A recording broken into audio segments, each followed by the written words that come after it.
Cooperation between Turkey and the United Kingdom is set to reach new heights after both countries signed a defense agreement in Ankara late last month.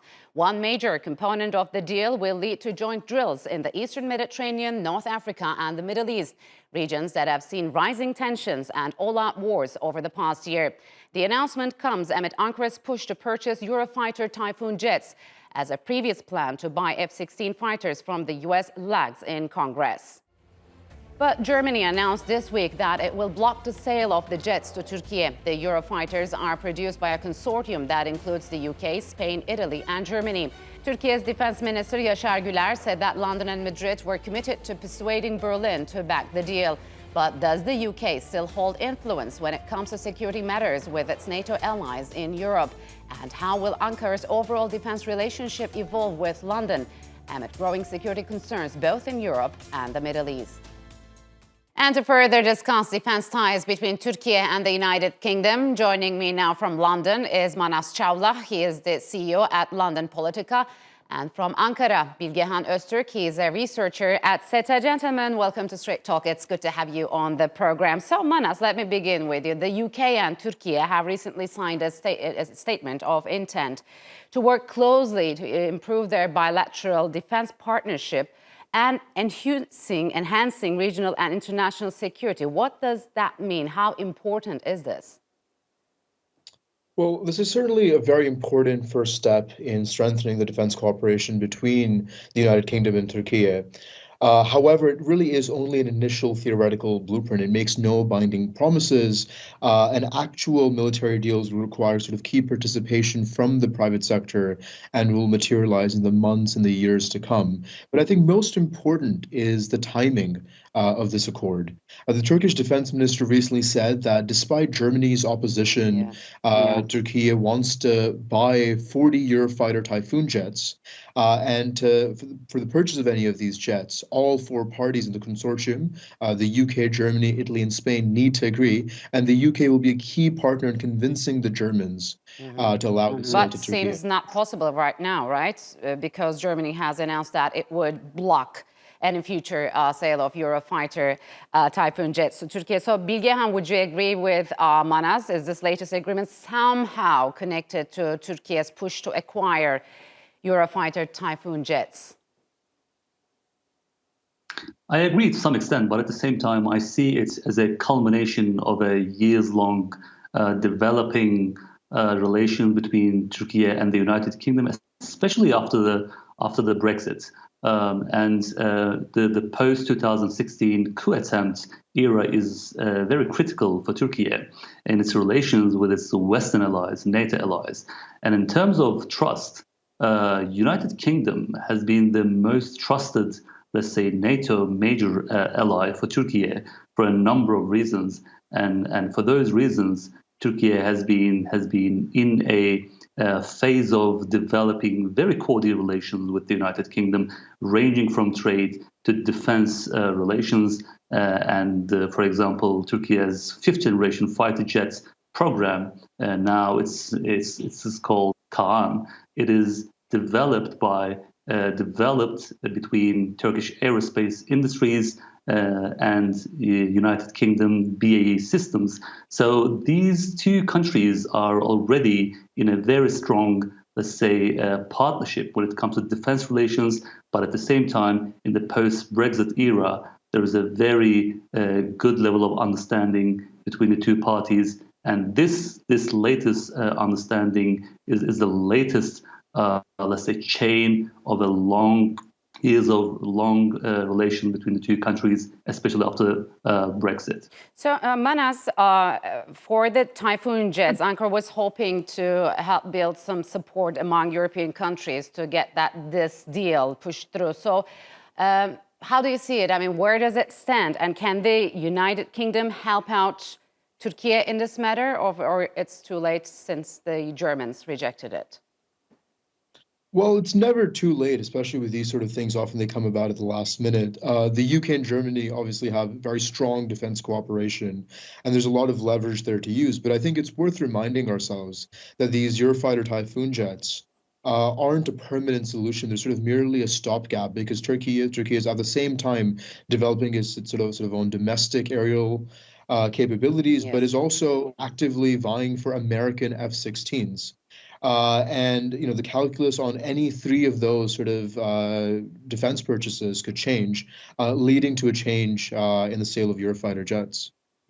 So, Bilgehan, in addition to the growing defense ties between the two countries, this agreement, the latest agreement, also foresees military exercises in the Eastern Mediterranean and the Middle East. How do you think this is going to play out?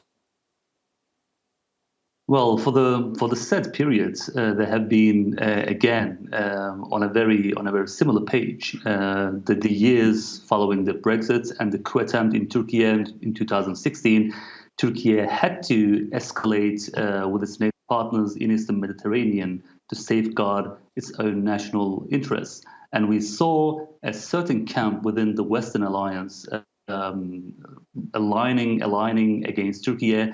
Turkey had to even confront militarily those actors.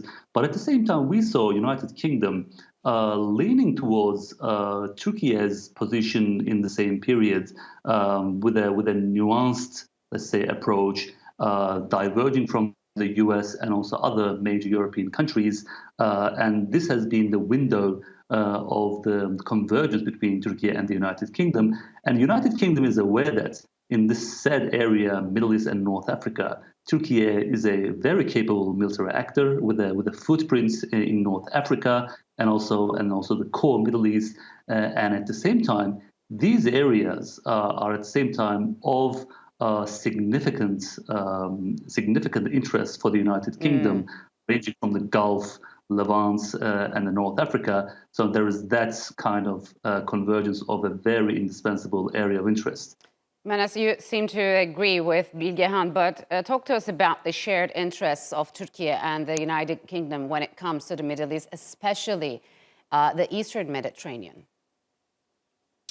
Well, the UK has seen a sort of renewed interest in the Eastern Mediterranean because of some of the recent events in Gaza. The UK sent maritime patrol and various surveillance flights sort of over the airspace with the primary purpose to locate hostages and to monitor the transfer of weapons and terrorist activity. But, cooperation with Turkey primarily could also focus on issues of migration, where the two countries clearly collaborate and have a vested interest in, or in kind of stemming the illegal flow of illicit materials and other sorts of activity. So, Bilgehan, how could growing ties, especially the military ties between the two countries, could they become an irritant for other actors in the region? I mean, which countries would be opposed to such a move? Maybe not region, but extra region. One of the topics come to my mind is an assumed or expected, let's say, competition over the customers. So, for example, previous, let's say, defense officials of the United Kingdom showed or displayed interest in Turkish indigenously developed UAVs based on their performance on the battlefield, and if we look at the traditional, let's say, source of procurement of defense products, which is the United States. So United States and the defense actors in the United States might be irritated because of out of the, let's say, rivalry or competition dynamic.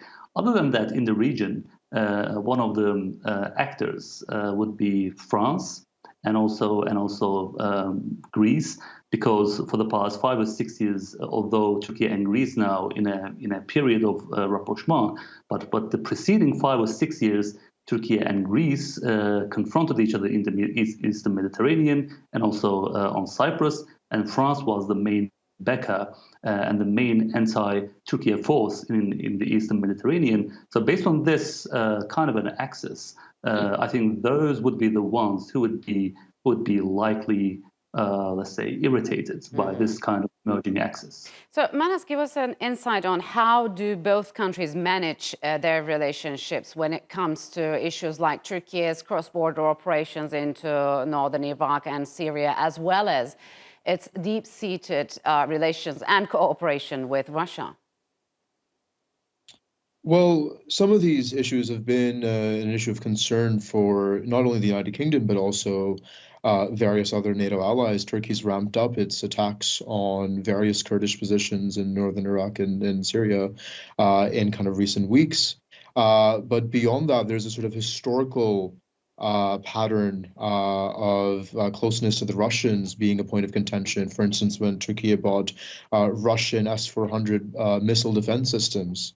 I mean, this is something that needs to be managed going forward, but at a time when there's multiple wars waging and different alliances forming, the security landscape is sort of certainly evolving, and the UK-Turkish relationship is evolving with that.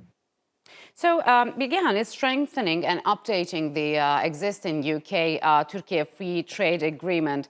Is this a part of the Brexit policy of the United Kingdom? And what does Turkey stand to gain from such a agreement? I mean, strengthened free trade agreement with Britain. Well, of course, I think whether it is attributable to Brexit's, let's say, policy, but it is a fact that this let's say tendency gained momentum after the Brexit, and it overlapped with the post 2016, let's say, trust crisis on the part of Turkey towards its Western allies. So I think it is a matter of at least an temporal overlap with the Brexit, and Turkey is definitely stands to benefit from the free trade agreements, and because Turkey is in the positive in its, let's say, bilateral trade towards the United Kingdom, and a strengthened free trade agreement actually provides even further, let's say, possibilities to benefit more greatly from this trade relationship. There are few countries, Turkey is in the positive in its bilateral trade, and United Kingdom has been one of the most lucrative, let's say, trade partners, and it's already going very well.